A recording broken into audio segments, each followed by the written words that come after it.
नमस्कार। कभी सोचा है कि सीखने का मतलब असल में है क्या? क्या ये सिर्फ कुछ चीजों को रट लेना है? नहीं, ये उससे कहीं ज्यादा है। और आज हम एक ऐसे ही फ्रेमवर्क को समझने वाले हैं जो हर टीचर और हर स्टूडेंट के लिए बेहद जरूरी है। ब्लूम की टैक्सोनॉमी। यही वो सवाल था जिसने एक साइकोलॉजिस्ट को एक ऐसा ढांचा बनाने के लिए प्रेरित किया जिसने दशकों से एजुकेशन की दुनिया को एक नई दिशा दी है। तो चलिए देखते हैं कि ये क्या है। तो ये जो फ्रेमवर्क है, इसे 1956 में बेंजामिन ब्लूम ने अपनी किताब टैक्सोनॉमी ऑफ एजुकेशनल ऑब्जेक्टिव्स में दुनिया के सामने रखा था। चलिए इसकी बिल्कुल बुनियाद से शुरू करते हैं।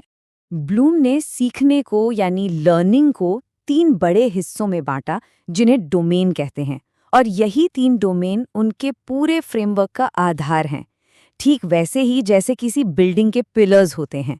हाँ, तो ये समझना बहुत जरूरी है कि सीखना सिर्फ दिमागी खेल नहीं है। ब्लूम के मुताबिक ये 3 अलग-अलग एरिया में 3 अलग-अलग डोमेन में होता है। ये 3 डोमेन हैं। पहला, कॉग्निटिव डोमेन, यानी जो हमारे सोचने, हमारे दिमाग से जुड़ा है। दूसरा, अफेक्टिव डोमेन, जो हमारी फीलिंग्स और इमोशन से जुड़ा है। और तीसरा, साइकोमोटर डोमेन, जो कुछ करने से यानी फिजिकल स्किल से जुड़ा है। अब टीचिंग एग्जाम्स के लिए ना हमें सबसे ज्यादा फोकस कॉग्निटिव डोमेन पर ही करना है। तो चलिए अब इस कॉग्निटिव पिरामिड पर चढ़ना शुरू करते हैं। हम सबसे आसान लेवल से शुरू करेंगे और धीरे धीरे ऊपर ज्यादा मुश्किल लेवल्स की तरफ बढ़ेंगे। तो सबसे जरूरी बात क्या है? ये एक हायरार्की है, मतलब एक के बाद एक आने वाली सीढ़ियां हैं। आप कोई भी स्टेप छोड़ नहीं सकते, जंप नहीं कर सकते। हर अगला लेवल पिछले लेवल की नींव पर ही बनता है। इस पिरामिड की जो नींव है, सबसे पहला स्टेप वो है नॉलेज यानी ज्ञान। इसका सीधा सा मतलब है बस फैक्ट्स और बेसिक जानकारी को याद रखना। जैसे अगर कोई किसी पौधे के अलग अलग हिस्सों के सिर्फ नाम बता पा रहा है तो वो नॉलेज के लेवल पर है। नॉलेज के बाद आता है दूसरा लेवल, कॉम्प्रिहेंशन यानी समझ या बोध। अब यहाँ पर लर्नर सिर्फ किसी तथ्य को याद नहीं रखता, बल्कि उसे अपने शब्दों में समझा भी सकता है। मतलब अब उसे वो चीज वाकई में समझ आ गई है। तीसरा लेवल है एप्लीकेशन, मतलब अनुप्रयोग। यहाँ आकर नॉलेज प्रैक्टिकल हो जाती है। मतलब अब स्टूडेंट सीखी हुई जानकारी को किसी नई सिचुएशन में इस्तेमाल कर सकता है।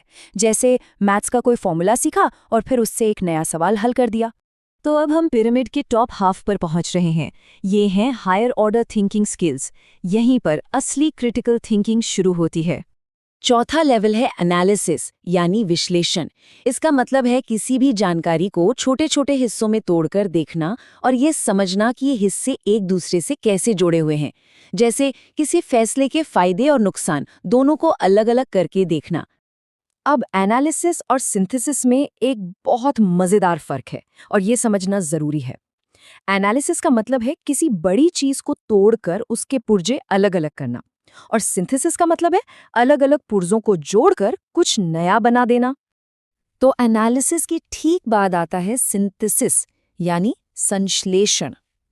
जैसा कि नाम से ही जाहिर है, इसमें अलग अलग आइडियाज या हिस्सों को जोड़कर कुछ बिल्कुल नया बनाया जाता है। इस लेवल पर आके कोई स्टूडेंट एक नया प्रोडक्ट डिजाइन कर सकता है, कोई कविता लिख सकता है, मतलब कुछ ओरिजिनल क्रिएट करना।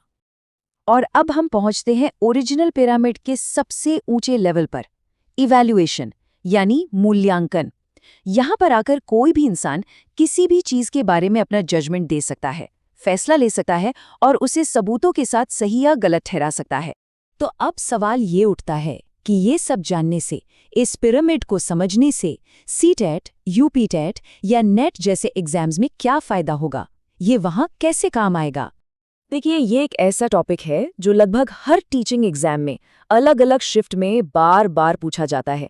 तो इसे समझना सिर्फ जरूरी नहीं है, बल्कि बहुत ही ज्यादा जरूरी है। एग्जाम में इन लेवल्स पर सीधे सीधे सवाल आते हैं। आपसे पूछा जाएगा कि कॉग्निटिव डोमेन का सबसे ऊंचा लेवल कौन सा है या सबसे निचला लेवल कौन सा है। इस तरह के सवाल बहुत ही कॉमन है। इसके अलावा आपको कोई सिचुएशन देकर पूछा जा सकता है कि यहाँ कौन सी कॉग्निटिव स्किल इस्तेमाल हो रही है, क्या ये एप्लीकेशन है या एनालिसिस। इसीलिए हर लेवल से जुड़े जो कीवर्ड्स हैं, जो क्रियाएं हैं, उन्हें याद रखना एक बहुत बड़ा प्लस पॉइंट हो सकता है। हाँ, एक और ज़रूरी बात, ये टैक्सोनॉमी हमेशा से ऐसी नहीं थी। 2001 में इसे अपडेट किया गया था। इसमें जो लेवल्स के नाम थे, जो पहले नाउन्स यानी संज्ञा थे, उन्हें वर्ब्स यानी क्रिया में बदल दिया गया। और सबसे बड़ा बदलाव ये हुआ कि इवैल्यूएशन के भी ऊपर एक नया लेवल जोड़ा गया, जो था क्रिएटिंग यानी सृजन। और अब इसी को सबसे ऊंचा लेवल माना जाता है। तो चलिए फटाफट रीकैप करते हैं।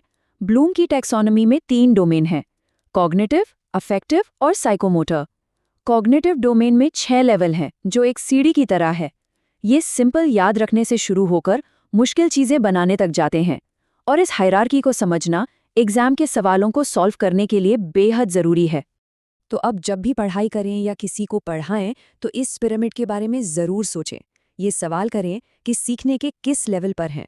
क्या सिर्फ चीज़ें याद की जा रही हैं या कुछ नया बनाने, कुछ क्रिएट करने की तरफ बढ़ रहे हैं? क्योंकि ये फ्रेमवर्क सिर्फ एग्जाम पास करने का एक टूल नहीं है। ये सीखने और सिखाने की कला में माहिर होने का एक पूरा रोड मैप है।